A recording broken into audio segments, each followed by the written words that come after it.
नमस्कार, बहुत स्वागत है आपका। मैं हूं सूर्या त्रिपाठी और आप देख रहे हैं भारत एक्सप्रेस। लोकसभा चुनाव के 7वें चरण को लेकर वोटिंग जारी है और इसी कड़ी में भारतीय जनता पार्टी के तमाम बड़े दिग्गजों ने वोटिंग सेंटर पहुंचकर अपने मताधिकार का प्रयोग किया है। 8 राज्यों की 57 सीटों पर आज मतदान हो रहा है।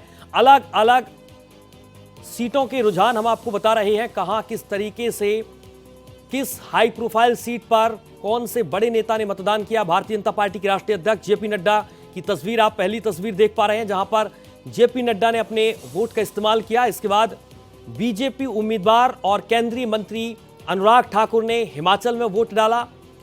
योगी आदित्यनाथ उत्तर प्रदेश के मुख्यमंत्री, जिन्होंने वोट डालकर अपने मताधिकार का इस्तेमाल किया। रविशंकर प्रसाद भारतीय जनता पार्टी से उम्मीदवार।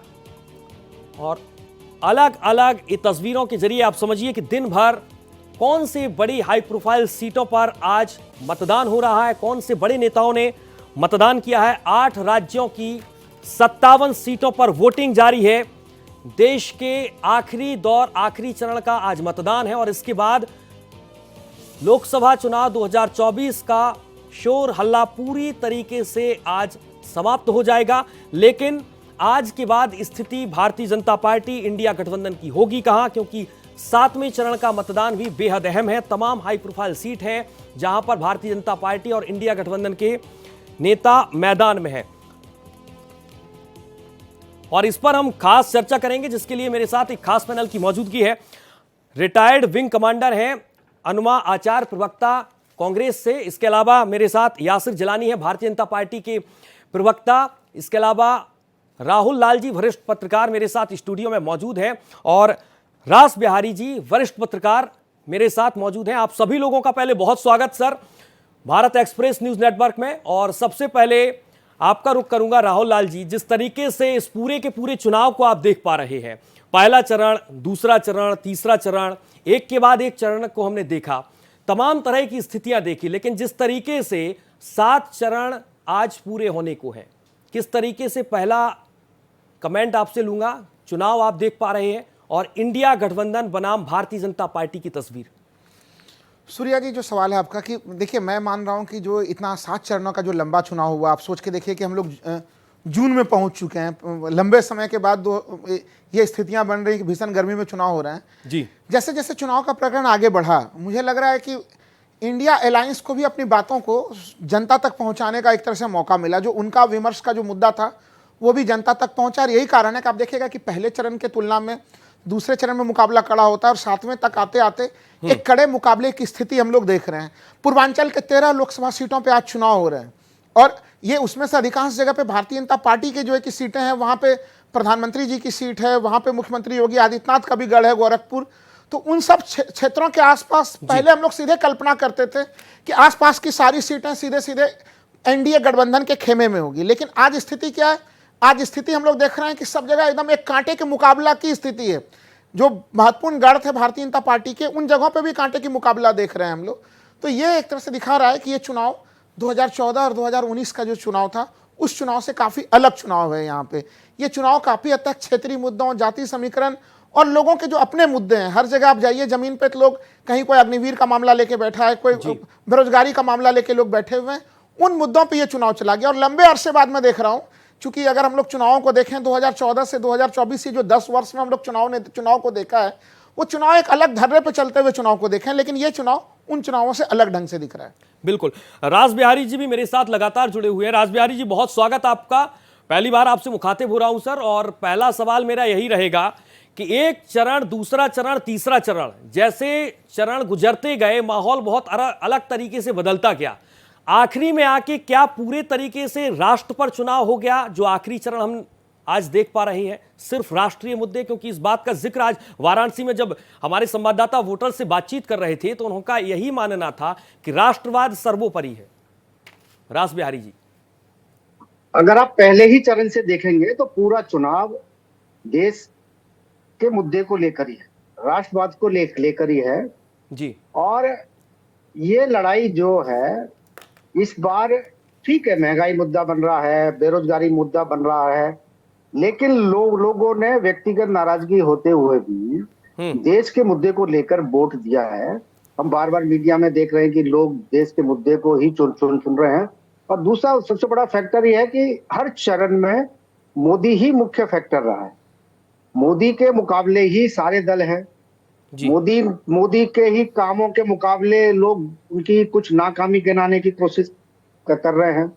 लेकिन सबसे बड़ा सवाल है कि ये जो आखिरी चरण है, 7वां चरण है, इसमें मोदी जी की खुद की अपनी सीट भी है और जो बिहार और उत्तर प्रदेश के जो काशी के आसपास से लगती हुई सीटें हैं, वहां भी मोदी ही एक बड़ा फैक्टर है और पूरा चुनाव भी उसके इर्द गिर्द ही सिमट कर रह गया है। तो मान सकते हैं कि मोदी को, जो आज लोग मान रहे हैं कि मोदी देश को काम कर रहे हैं, जिस तरह से आर्थिक तरक्की हो रही है, आज भी अखबारों में रिपोर्ट आई है कि देश बड़ी आर्थिक तरक्की कर रहा है और जीडीपी में भी बढ़ोतरी हुई है।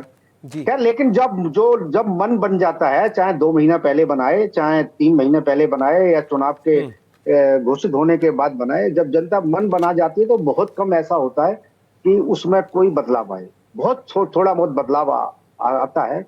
और जिस तरह का वोट प्रतिशत भारतीय जनता पार्टी को पिछले चुनाव में मिला है इन सीटों पे, ये अलग बात है कि 57 सीटों पे भारतीय जनता पार्टी को अगर आप देखें तो 25 सीट मिला है और एनडीए को मिला के देखेंगे तो 35 सीट होती हैं। तो सबसे बड़ी बात यह है कि इस चुनाव में भी अभी तक जैसे हमने चर्चा कर रहे हैं तो बंगाल की चर्चा हुई। बंगाल की आज 9 सीटें हैं जी। उन 9 सीटों पर सभी टीएमसी के उम्मीदवार पिछली बार जीते थे और लोकसभा चुनाव में नहीं, विधानसभा चुनाव में भी अगर आप देखेंगे तो दक्षिण 24 परगना, उत्तर 24 परगना और जो कोलकाता की सीट है विधानसभा की सीट, उन सब में ज्यादातर पे टीएमसी जीती है। जैसे दक्षिण परगना की आप देखेंगे तो 30 में से 29 और उत्तर की 32 में से 29। तो और कोलकाता की तो सभी सीटों पे विधानसभा में टीएमसी ही जीत के आई थी। लेकिन इस बार वहां पर थोड़ा बदलाव नजर आ रहा है। भारतीय जनता पार्टी बड़ी मजबूत स्थिति में दिखाई दे रही है और ये भी एक चिंता की बात है कि पिछले चुनाव की तरह जो अभी तक हिंसा बहुत कम थी पश्चिम बंगाल में, वो 7वें चरण के आते आते बड़ी तेजी से बढ़ गई है। सभी जगह से लगातार हिंसा की खबरें आ रही हैं। विपक्षी दलों के कार्यकर्ताओं पर हमले हो रहे हैं, चाहे कांग्रेस के हों, चाहे सीपीएम के हों, चाहे बीजेपी के हों, सभी वहां शिकायत करने में वो लगे हुए हैं। बार बार चुनाव आयोग से शिकायत की जा रही है। तो इस बार वहां पर भारतीय जनता पार्टी भी अच्छी टक्कर दे रही है और कुछ सीटों पर सीपीएम और कांग्रेस के जो संयुक्त उम्मीदवार हैं वो भी मजबूती से अपनी स्थिति दर्ज करा रहे हैं।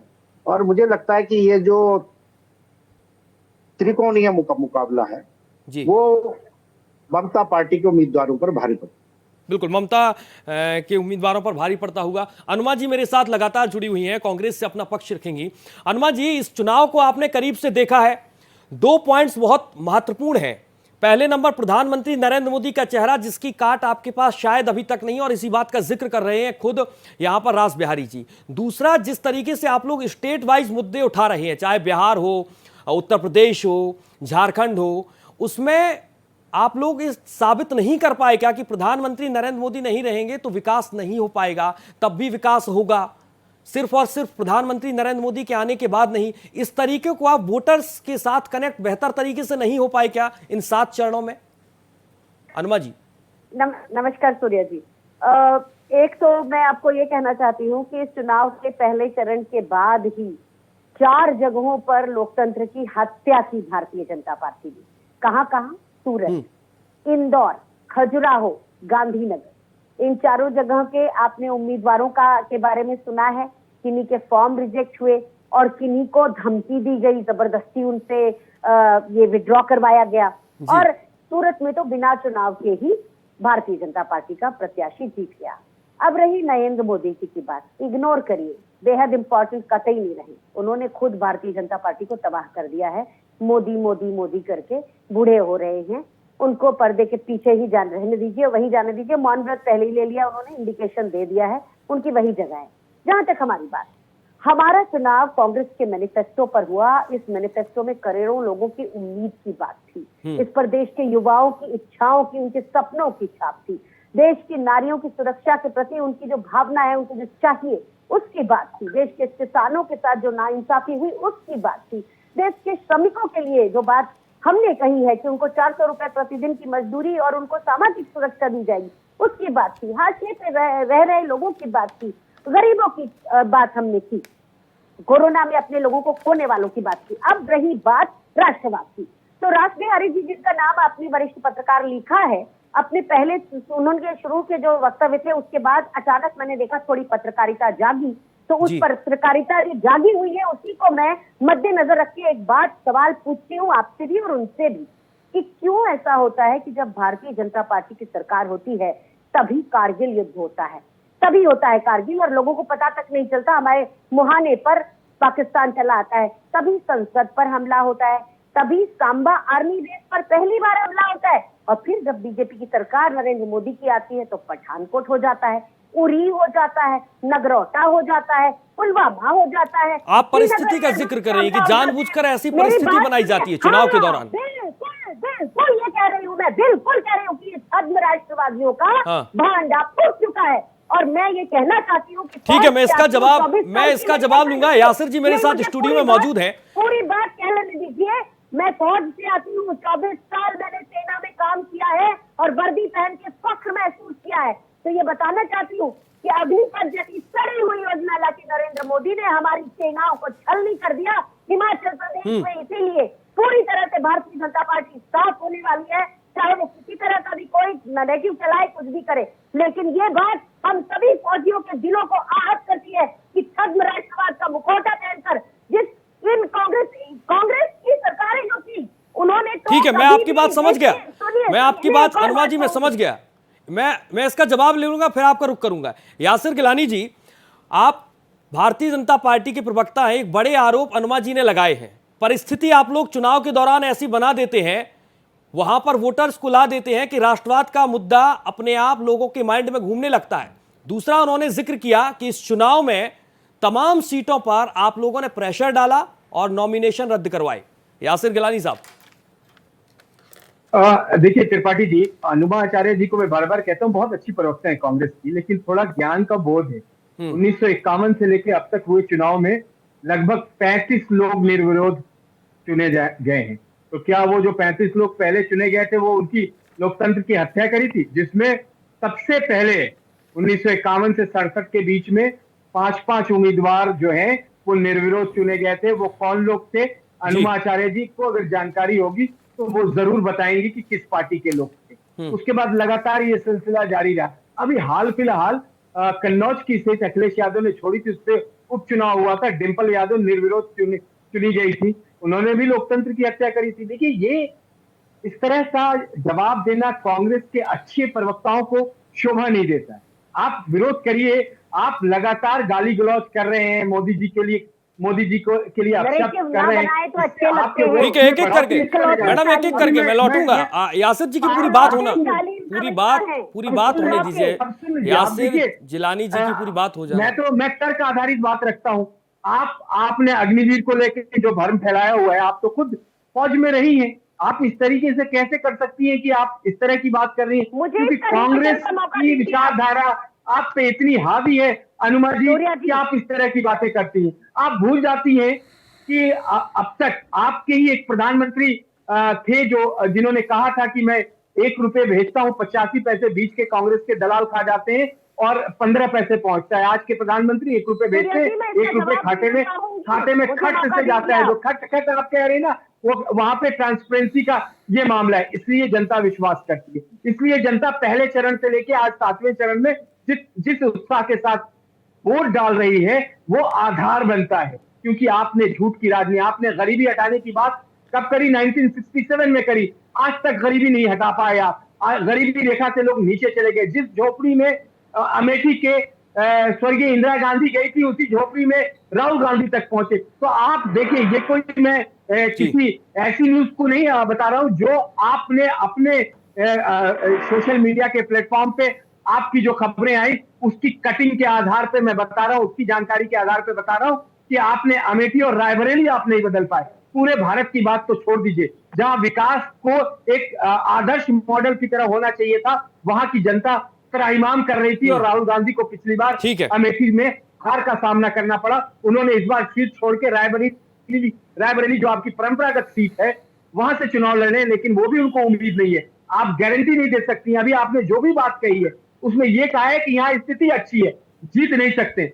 मैं गारंटी के साथ कहता हूं कि हमारी सीटें जो है 400 पार कर रही है। हम बनारस जीत रहे हैं, हम बलिया जीत रहे हैं, हम मऊ जीत रहे हैं इस 7वें फेज में, और हम गोरखपुर जीत रहे हैं। अरे यासिर हम जी, गाजीपुर 500 जीत पार रहे का हैं। ही नारा मैं लगा चैलेंज दीजिए। के साथ कहता हूं, मैं यासिर जी, अब तो चुनाव आज आखिरी चरण के हिस्से में पहुंच चुका है।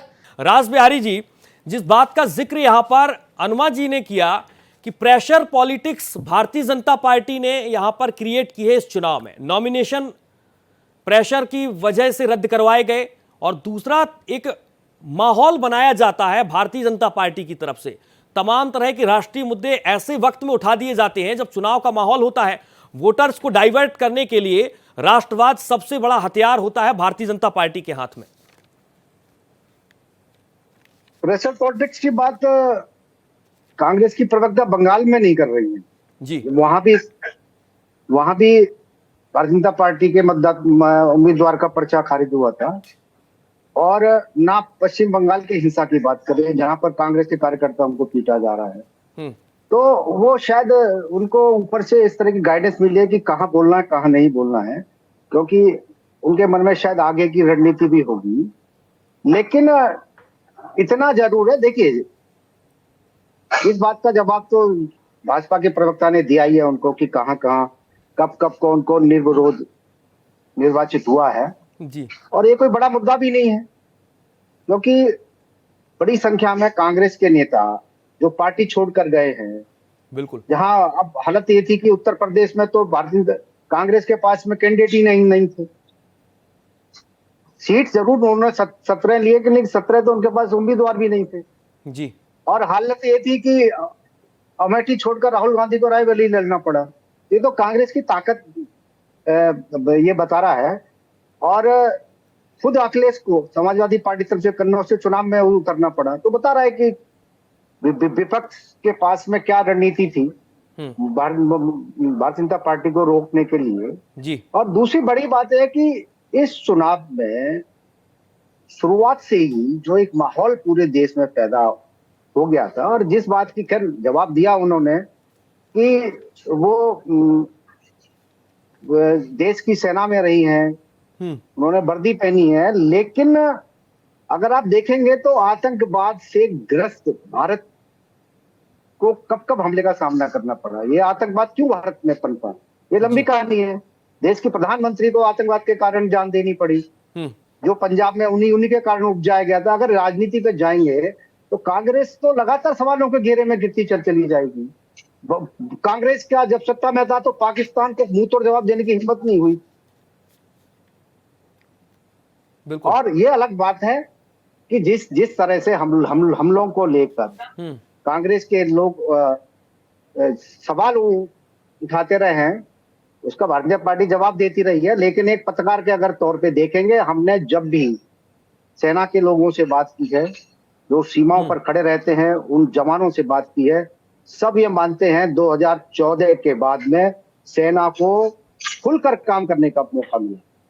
पहले सेना के लोग या जो भी सुरक्षा बल है सीमा पर खड़े रहते थे, लेकिन उनको गोली चलाने की इजाजत नहीं होती। इसी कारण अगर आप देखेंगे तो जो भूतपूर्व सैनिक हैं जी, जो सेना से रिटायर हो गए हैं, उनका झुकाव भारतीय जनता पार्टी की तरफ रहा है। चाहे कोई भी आप राज्य ले लें, जहां से ज्यादातर सैनिक भारतीय सेना में शामिल होते हैं या सुरक्षा बलों में शामिल होते हैं, अगर उनके आप लोगों से बात करेंगे, सब लोग ये मानते हैं कि नरेंद्र मोदी की सरकार आने के बाद में सुरक्षा बलों को भी खुलकर काम करने का मौका मिला है। अब उनको ऊपर के आका के हुक्म का इंतजार नहीं करना पड़ता, वो गोली चलाने के लिए स्वतंत्र है। मैं भाई इतना ही कह सकता हूँ पत्रकार के तौर पर। बाकी तो जो राजनीति है, दोनों राजनीतिक दलों के प्रवक्ता एक दूसरे को जवाब देंगे। बिल्कुल। राहुल लाल जी, फिर मैं अनुमा जी आपका यहाँ पर रुक करूंगा। जिस तरीके से एक से बढ़कर एक पॉइंट्स यहाँ पर रास बिहारी जी गिनाते हुए, लेकिन राहुल जी मैं आपसे इस बात को बेहतर तरीके से समझना इसलिए चाहूंगा क्योंकि एक के बाद एक आप लगातार जिक्र कर रहे हैं, चाहे नेशनल मुद्दे हों चाहे स्टेट के मुद्दे हों, लेकिन जिस तरीके से एक सिस्टम बदला है 2014 का जिक्र यहां पर खुद रास बिहारी जी ने किया है। सिस्टम वाकई में बदला है क्या? जिस तरीके से हाथ हमारे दोनों हाथ नहीं खुले रहते थे, चाहे सेना के जवानों की बात हो या दूसरे ब्यूरोक्रेट्स की बात हो, वो वाकई में बहुत चेंज हुआ है 2014 के बाद। देखिए सिस्टम क्या बदला है, मैं 3 घटनाक्रम का उदाहरण देता हूं।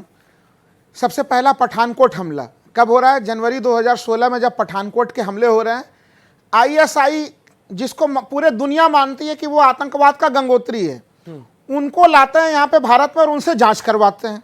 उस समय कोई चुनाव नहीं था। देखिए जो महत्वपूर्ण चीज़ है, चुनाव नहीं है तो आप पाकिस्तान के खुफिया एजेंसी को भारत ले आइए।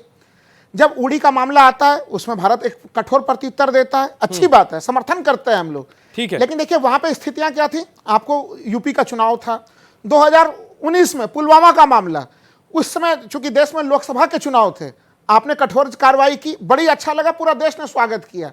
लेकिन किसी ने आज तक ये नहीं बताया कि 350 किलोग्राम आरडीएक्स आया कैसे, वो पूरे के पूरे जांच रिपोर्ट कहां पे है।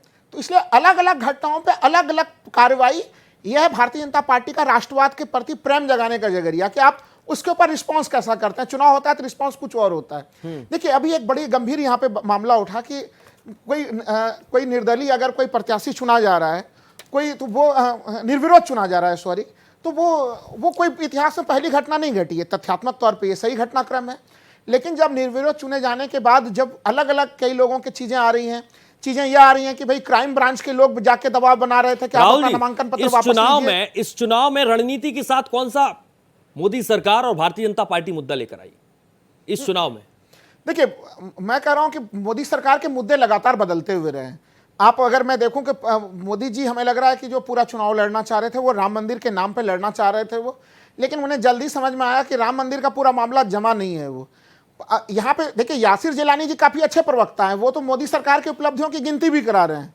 मैं तो कहता कि प्रधानमंत्री जी अगर यासिर जिलानी की तरह अपने सरकार की उपलब्धियों की गिनती कराते तो वो बड़ी बेहतर चीज रहती। हनुमान जी आपके पास मैं आना चाहूंगा। आपने तस्वीर देखी पंजाब की, वो हाल ही में किस तरीके से एक अलग तरीके से संदेश दिया जा रहा है कि वोट किसी भी हाल में ना चूकें, वोट जरूर करें। मुकेम्बो खुश हुआ की क्या कहेंगी? सबसे पहले कमेंट तो इस पर लेना चाहूंगा। और दूसरा ये कि जिस तरीके से यहां पर सिस्टम बदलने की बात कही गई है कि बीजेपी ने वाकई में 2014 के बाद सिस्टम बदला है, और अगर ये भारतीय जनता पार्टी की इस बार जीत होती है, नतीजे फेवर में आते हैं, तो सबसे बड़ा कारण ये रहेगा कि सिस्टम 2014 के बाद प्रधानमंत्री मोदी ने तो बदला है। अनुमा जी। सूर्या जी, आपके प्रोग्राम में बहुत से लतीफे सुनाए जा रहे हैं और उन लतीफों में एक बात आपको ये कहना चाहूंगी कि जो एक्सपर्ट होते हैं ना, उनको छोड़कर आपके पैनल में 2 लोग ऐसे बैठे हैं जो अपने आप को एक्सपर्ट मानते हैं। यानी कि मैंने 24 साल सर्विस की है, लेकिन टिप्पणी वो बताएंगे कि क्या हुआ है। आपको बताती हूँ, जिस किताब पर बैन लगा दिया गया है जनरल मनोज नरवानी की, उसमें बहुत साफ उन्होंने लिखा है कि जिस वक्त उन्हें राजनीतिक विल की जरूरत थी, उस वक्त उनको मझधार में छोड़ दिया गया। जब उन्होंने कहा कि हम कैलाश रेंज के ऊपर हम चढ़े हुए हैं, क्या हमें यहाँ से क्या करना चाहिए, तो 2 दिन की देरी के बाद हमारे देश के रक्षा मंत्री जो महाडरपोक, और प्रधानमंत्री तो डरपोक है ही, वो भी महाडरपोक निकले, उन्होंने कह दिया आपकी जो इच्छा हो वो कर लीजिए। भाई साहब, यहाँ पर राजनीतिक विल की जरूरत होती है। याद करिए इंदिरा गांधी को, जब जनरल सैम मानेकशॉ और इंदिरा गांधी का जो एक बहुत अच्छी जुगलबंदी थी, जिसमें सैम मानेकशॉ ने पहले क्या दिया था कि अभी हमारी सेना तैयार नहीं है, अभी हम आगे नहीं जाएंगे, और बाद में जब तैयार हुए और फिर बाद में जो राजनीतिक विल इस देश में देखी, एक तो वो बात करना चाहती हूँ। दूसरी बात, ये जिस सिस्टम की बात कर रहे हैं, हाँ बदला गया, बहुत बड़ा बदल गया। बंदर के हाथ में उत्तरा रख दिया गया। जितने बजट के कोड हेड है ना, वे गृह मंत्रालय तक को नहीं पता है कि उसके किस कोड हेड में से कितना खर्चा हो रहा है। और हाँ, हमारे देश के प्रधानमंत्री ने पहले कहा था कि वो 1 रुपया भेजते हैं तो 15 पैसा जाता है लोगों तक। जी हाँ, लेकिन आज तो सुनिए आप, आज जो 1 रुपया होता है ना, उसका 65 पैसा उस ब्याज को भरने में जाता है जो नरेंद्र मोदी जी ने आज 2075 तक का कर्ज ले रखा है। इसमें क्या किया? केवल अपनी सरकार का विलासितापूर्ण काम चलाया। किसी कोड हेड में किसी को कुछ नहीं मालूम। सीएजी एक रिपोर्ट लेकर आई थी, उसको धूल धूसरित कर दिया गया और वहां जो जिम्मेदार अधिकारी थे उनको वहां से हटा दिया गया। तो मैं ये कहना चाहती हूँ कि पूरा सिस्टम बदल दिया। इस घर में जो व्यवस्था थी इस देश में, सारी तबाह कर दी है भारतीय जनता पार्टी ने। कहीं पर भी इन्होंने कोई रूल ढंग के बनाए नहीं, चर्चा करते नहीं। कुंठित लोग हैं, देश से ललित कलाओं का भी पलायन हो चुका है। यहाँ केवल इवेंट होते हैं, भब्बड़ होती है। आप सब देख नहीं रहे हैं कि अपनी आंखों के सामने? ये देखना चाहिए। और किस तरह से इंटेलिजेंस फेलियर इस देश में हुआ है। यासिर जी, इंदिरा गांधी का जिक्र यहां पर अनुमा जी करती हुई और उसके ठीक सामने प्रधानमंत्री नरेंद्र मोदी का वो जिक्र कर रही हैं। देखिए, ये इनकी नफरत की पराकाष्ठा को दर्शाता है। अगर मैं कहूं कि फिर चीन का युद्ध याद कर लीजिए जी, वो रिजिन में याद कर लीजिए जिसमें हजारों एकड़ जमीन आपने भारत की मुफ्त में दे दी, एक पूरा का पूरा द्वीप इनके एक प्रधानमंत्री ने दे दिया। लेकिन आज वो चर्चा करने का दिन नहीं है, मुंह नहीं दिखा सकते। ये किस तरीके की बात करते हैं ये लोग बैठ के। इनका इतिहास इतना काला है कि उस इतिहास में सबसे बड़ा काला अध्याय तो 75 की इमरजेंसी है, तो इस पे चर्चा नहीं कर सकते। लेकिन आज चर्चा जो चुनाव हो रहा है साथ में, नहीं, चर्चा इस बात की हो रही है कि प्रधानमंत्री नरेंद्र मोदी ही सिर्फ डिसीजन नहीं लेते थे, इंदिरा गांधी भी ऐसी एक प्रधानमंत्री रही हैं। कांग्रेस की तरफ से कहना है कि डिसीजन उस वक्त भी लिए गए। डिसीजन जब भी लिया जनरल मानिक शाह के टाइम में, और जिस तरीके से पूरा का पूरा वो युद्ध का प्रकरण है और हमारी जीत हुई, हम उस पर चर्चा करते हैं, हमें गर्व महसूस होता है। लेकिन ये जरा चाइना पे चर्चा कर ले, ये चर्चा कर ले कि क्या कैसे एक पूरे के पूरे द्वीप को किसी देश के हवाले कर दिया गया, वो चर्चा का आज दिन नहीं। 7वें चरण में मतदान किस तरीके से आगे बढ़ रहा है हम चर्चा कर रहे हैं। राहुल लाल जी उस वक्त निर्विरोध चुने हुए लोगों की ताकत का इजहार कर रहे थे कि कैसे ताकतवर लोगों ने ताकत का इस्तेमाल किया। मैं कुछ नाम बता देता हूं जो लोग निर्विरोध चुने गए थे, इनकी याददाश्त बड़ी कमजोर है। उसमें एक नाम था वाईडी चौहान। कौन थे? राहुल लाल जी। दूसरा नाम फारूक अब्दुल्ला, तीसरा नाम Hare Krishna Mahtab, PT Krishnachari, PM Sayeed, HC Jamir जैसे लोग जो निर्विरोध चुने गए थे। क्या उन्होंने दबाव बना दिया था पूरा? उन्होंने पूरा जो उस वक्त का तंत्र था उसको अपने कब्जे में ले लिया था, तब निर्विरोध चुने गए थे?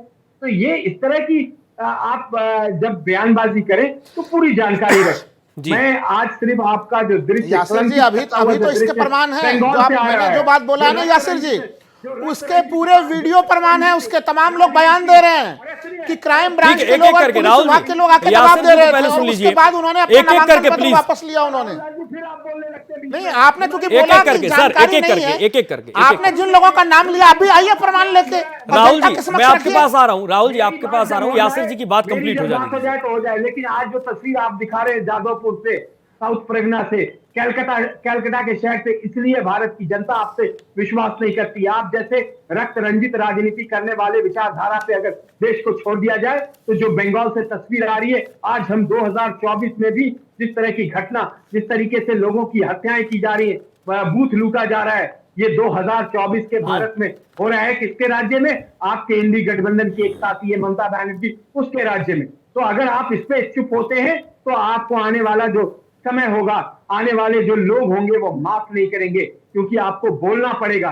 ये रक्त रंजित राजनीति जिस बंगाल से मिठास दिखाई देती थी, जिस बंगाल से भारतीय संस्कृति का सबसे बड़ी प्रकाशता सामने आती थी, आज उस बंगाल से सिर्फ रक्त रंजित राजनीति दिखती है।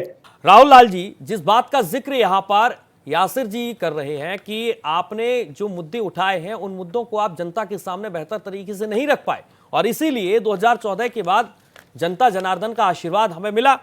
अब परेशानी कहां है? लोग अगर राष्ट्रवाद के कारण प्रधानमंत्री नरेंद्र मोदी के मुरीद हैं तो इसमें परेशानी क्यों है कांग्रेस को? सूर्या जी, देखिए, अगर लोग किसी के भी मुरीद हों उसमें कोई परेशानी का मामला नहीं है, लेकिन अभी जैसे यासिर जिलानी ने उठाया कि पश्चिम बंगाल में जो रक्त रंजित चुनाव हो रहे हैं उसके लिए कोई क्यों नहीं बोल रहा है।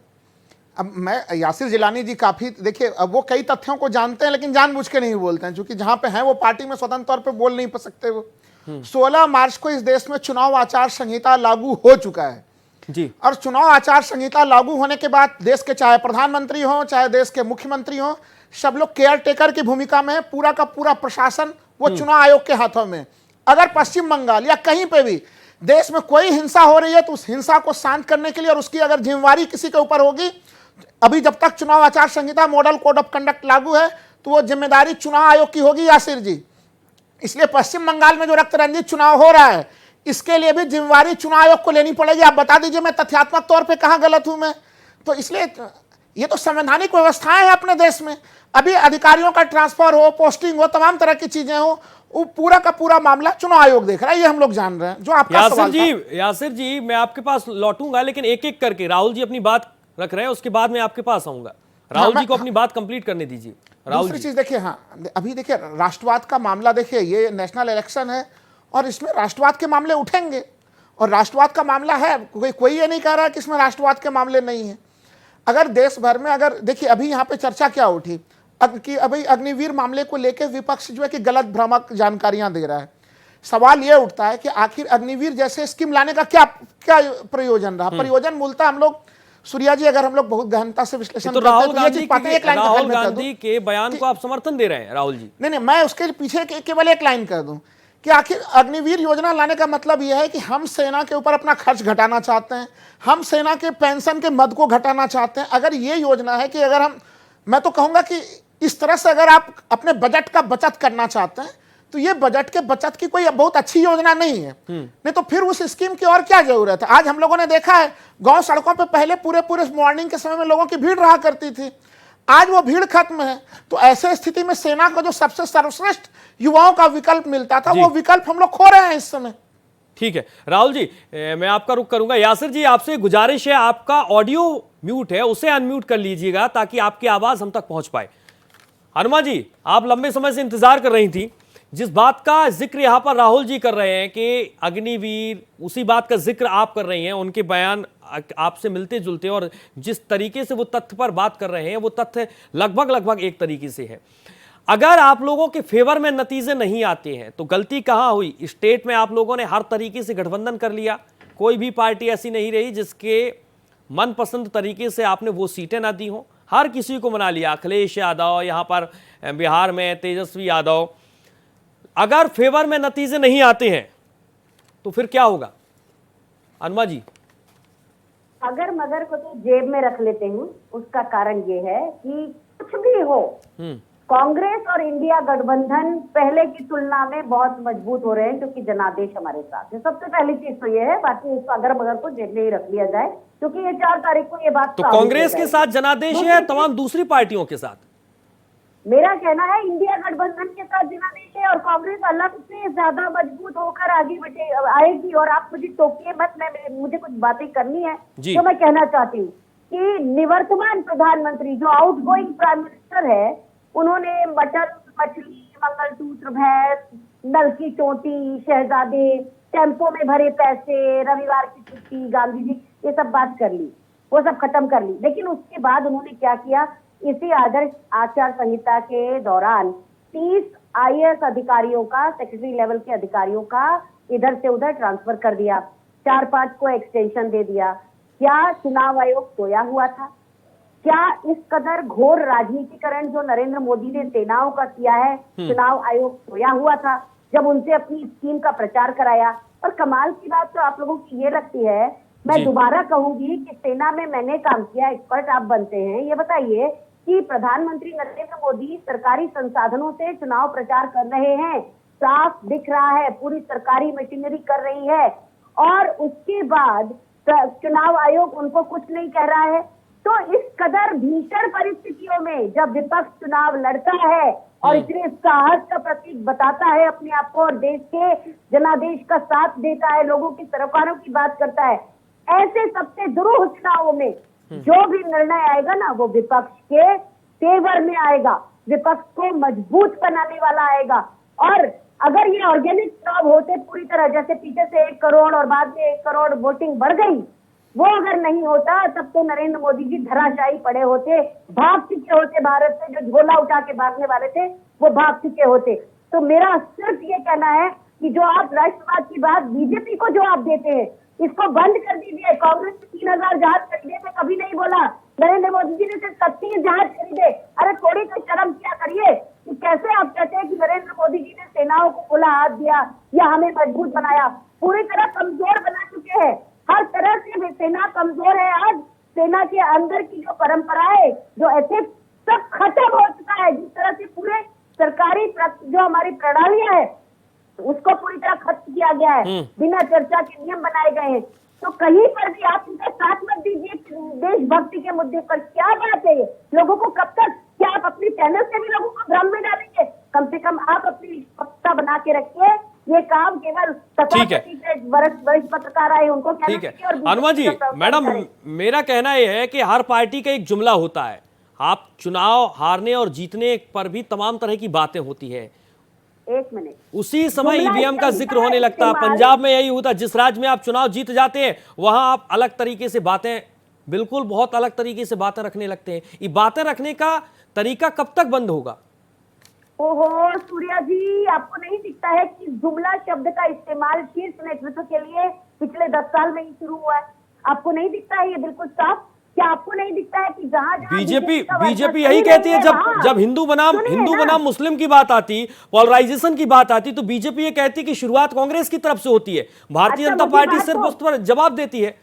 खुद यहाँ पर तमाम केंद्रीय नेतृत्व भारतीय जनता पार्टी का कह रहा है। जवाब देने नहीं दे रहे हैं। मैं ये कह रही हूँ कि हम जहां पर बीजेपी का कोई वर्चस्व ही नहीं है, जैसे साउथ के राज्य, वहां हम जीत जाते हैं तो हम जीते ही है ना। वहां तो जहां जहां बीजेपी है, मौजूदगी है और अच्छी संख्या में मौजूदगी है, वहां पर ही चुनाव में फिडलिंग होती है, वहां पर ही ईवीएम के जरिए कुछ ना कुछ किया जाता है। ठीक है, उस बात की कहीं राज बिहारी जी बीजेपी कभी आ ही नहीं सकती, पंजाब में नहीं आ सकती, तेलंगाना में नहीं आ सकती। ठीक है, राज बिहारी जी का मैं यहां पर रुख करूंगा। राज बिहारी जी, जहां जहां भारतीय जनता पार्टी की मौजूदा स्टेट में सरकारें हैं, वहां पर गेम प्लान बहुत अलग तरीके से हो जाता है, वहां पर ही स्ट्रेटेजी बनती है पूरी तरीके से चुनाव को आर पार करने की। देखिए, ईवीएम के बारे में तो पहले से ही सवाल उठाए जा रहे हैं, जबकि चुनाव आयोग बार बार राजनीतिक दलों के प्रतिनिधि बुलाता है कि आप साबित करो कि कैसे ईवीएम हैक हो सकती है या उसमें छेड़खानी की जा सकती है, लेकिन कोई पहुंचता नहीं है। और ये भारतीय जनता पार्टी भी बार बार कहती है कि जहां पर कांग्रेस जीत जाती है वहां ईवीएम पर सवाल नहीं उठाया जाता। लेकिन राहुल लाल ने जो बंगाल की बात कही, कि मैंने बोला था कि बंगाल में कांग्रेस के कार्यकर्ताओं को टीएमसी के लोग मार रहे हैं, सीपीएम के कार्यकर्ताओं को टीएमसी के लोग मार रहे हैं, बीजेपी के कार्यकर्ताओं को टीएमसी के लोग मार रहे हैं। तो ये काम तो अगर कोई कहता है कि मुझे पीटा जा रहा है, मारा जा रहा है, चुनाव आयोग को जो लेगा, जो फैसला करेगा, कार्रवाई करेगा, वो तो करेगा ही। लेकिन सबसे बड़ी बात है कि कांग्रेस के नेता या सीपीएम के नेता पश्चिम बंगाल में जो राज्य स्तर के नेता हैं, वो तो है तो वह मचा रहे हैं, वो तो कह रहे हैं हमें मारा जा रहा है। अगर आप देखेंगे चैनलों पर बार आ रहा है कि टीएमसी के लोगों ने मारा, लेकिन कांग्रेस के बड़े नेता इस मामले में चुप्पी मार के बैठ जाते हैं। और ये आज की बात नहीं है, ये बहुत पहले से है। ममता बनर्जी भी जब सीपीएम का राज था तो माकपा के राज में अत्याचार से दुखी होकर ही कांग्रेस छोड़कर गई थी, क्योंकि उनको माकपा के खिलाफ लड़ाई करनी थी। और उस वक्त कांग्रेस के नेता चुप्पी मार के बैठे हुए थे। मेरे पास समय की बेहद कमी है राज बिहारी जी, मैं आपसे निवेदन के तौर पर यहां पर आपको रोकना चाहूंगा। और यासिर जी, बहुत संक्षिप्त में अपना जवाब दीजिएगा। बहुत बड़े एलिगेशन, बड़े आरोप, एक तरफ आप लोग इस तरीके से माहौल बना देते खासकर लोकसभा चुनाव के दौरान, दूसरा ईवीएम वहां मौजूदगी आप लोगों की रणनीति में कामयाब होती है जहां पर स्टेट में आप लोगों की सरकार है बहुत जल्दी से। नहीं, देखिए, माहौल नहीं बना देते, माहौल तो जनता बना रही है, जनता सारा डिसाइड करेगी, जनता जनार्दन। लेकिन ये तुष्टीकरण के जो चैंपियन लोग हैं, इन्होंने तुष्टीकरण भारत में करी ना, उस पर चर्चा अनुमति नहीं करती है। 1972 में इंदिरा गांधी को जब लगा कि कांग्रेस कमजोर हो रही है तो मुस्लिम पर्सनल लॉ को मुस्लिम पर्सनल लॉ वोट बना दिया। 1984 के बाद लगा कि अब कांग्रेस मुसलमानों का साथ छूट रहा है तो शाहबानों का केस सामने लाए और शाहबानों के केस को सुप्रीम कोर्ट से पलट के रख दिया। तो इन्होंने बार बार रास्ता दिखाया है, इसलिए इनसे सवाल पूछा जाता है। इन्होंने सच्चर कमेटी की रिपोर्ट 2008 से 2013 तक की इनकी सरकार रही, टेबल नहीं कर पाए, लॉलीपॉप देते रहे मुस्लिम। ठीक है अनुमा जी, मैं आपके पास नहीं आ पाऊंगा, मेरे पास समय की बेहद कमी है। बहुत शुक्रिया यासिर जिलानी साहब, भारतीय जनता पार्टी के प्रवक्ता मेरे साथ जुड़े, आपने पार्टी का पक्ष रखा। अनुमा जी कांग्रेस से प्रवक्ता, बहुत शुक्रिया। अनुमा जी बहुत सॉरी, आपको माफी के साथ, समय की बेहद कमी है। वरिष्ठ पत्रकार राज बिहारी जी हमारे साथ स्टूडियो से जुड़े और राहुल लाल जी वरिष्ठ पत्रकार भी मेरे साथ स्टूडियो से जुड़े, आपका भी बहुत शुक्रिया। आप सभी लोगों का बहुत शुक्रिया। देश में आखिरी चरण का मतदान चल रहा है और आज के मतदान के बाद तस्वीर पर लोग आकलन लगाने में अब बहुत जल्दी से नजरें दौड़ाएंगे कि आखिरकार भारतीय जनता पार्टी कितनी सीटों के साथ आगे बढ़ रही है, कितनी सीटें यहां पर भारतीय जनता पार्टी को, क्योंकि वोटर्स ने, जिसने वोट डाल दिया वो भी अपने माइंड मेकअप में करेगा कि कहां अब लोगों की किस्मत का फैसला होगा। देश और दुनिया की तमाम खबरों के लिए आप बने रहिए भारत एक्सप्रेस के साथ, लेकिन मतदान की हर एक तस्वीर भारत एक्सप्रेस आपको दिखा रहा है।